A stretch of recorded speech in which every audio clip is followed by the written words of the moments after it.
حضرت عمر کون ہیں؟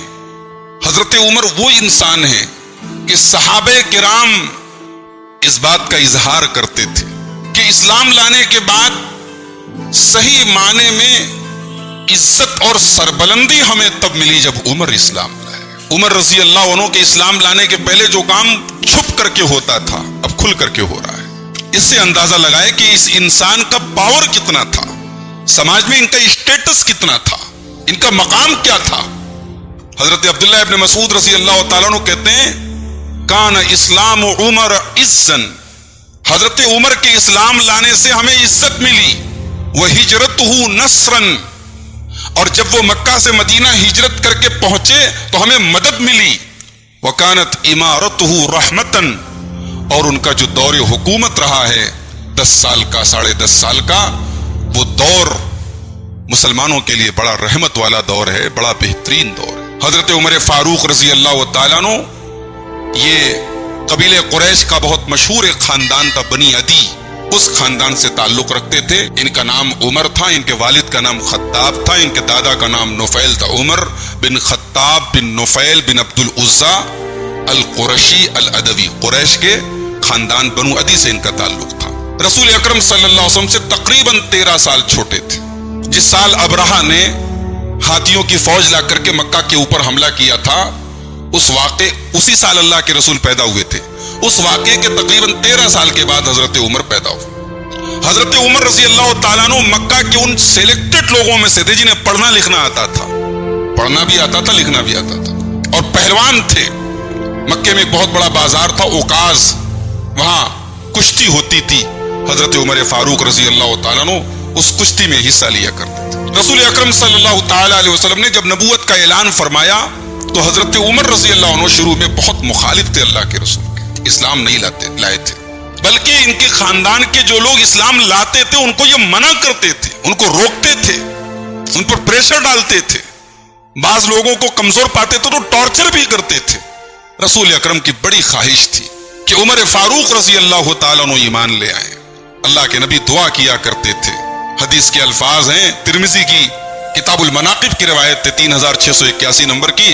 اللہ کے نبی دعا کرتے تھے اللہم اعز الاسلام باحب ہذین الرجلین، اے اللہ 2 لوگوں میں جو تجھے زیادہ پیارا ہو تجھے اسلام کی توفیق دے دے، اس کے ذریعے اسلام کو عزت دے دے۔ کون 2 لوگ ہیں؟ بأبی جہل اور بعمر بن الخطاب، ابو جہل یا عمر بن خطاب میں سے اے اللہ جو تجھے محبوب ہو اس کو تو اسلام کی توفیق دے دے اور اس کے ذریعے تو اسلام کو عزت عطا فرما۔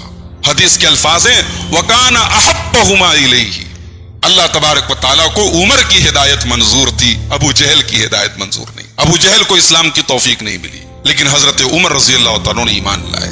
دشمنی اور مخالفت کا ایک دور تھا، لیکن بہرحال ایمان لائے، اور جب ایمان لائے تو صحابہ کرام رضوان اللہ تعالی علیہم اجمعین کہتے ہیں کہ ان کے ایمان لانے سے ہمیں بڑی عزت ملی، بڑی طاقت ملی۔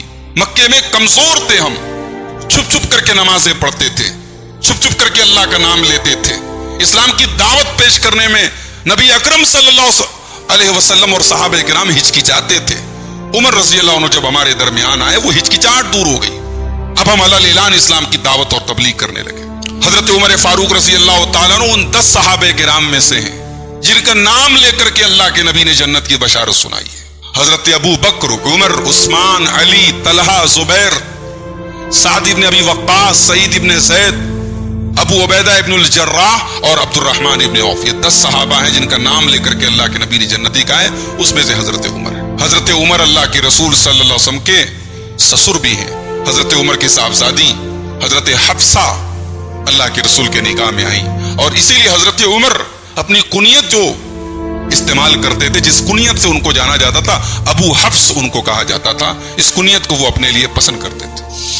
حضرت عمر رضی اللہ تعالیٰ عنہ کے ذریعے اسلام کا بڑا فائدہ ہوا، مسلمانوں کا بڑا فائدہ ہوا۔ ان کا جو 10 سال کا دور خلافت رہا ہے بڑا شاندار دور رہا ہے۔ دنیا کی 2 سپر پاور، ایک رومن امپائر اور ایک پرسین امپائر، ایک روم کی طاقت، ایک ایران کی طاقت، ان دونوں طاقتوں کو اسلام کی جھولی میں لے آئے حضرت عمر فاروق رضی اللہ۔ اللہ کے نبی صلی اللہ علیہ وسلم نے خواب دیکھا تھا ایک مرتبہ، بخاری کی روایت ہے،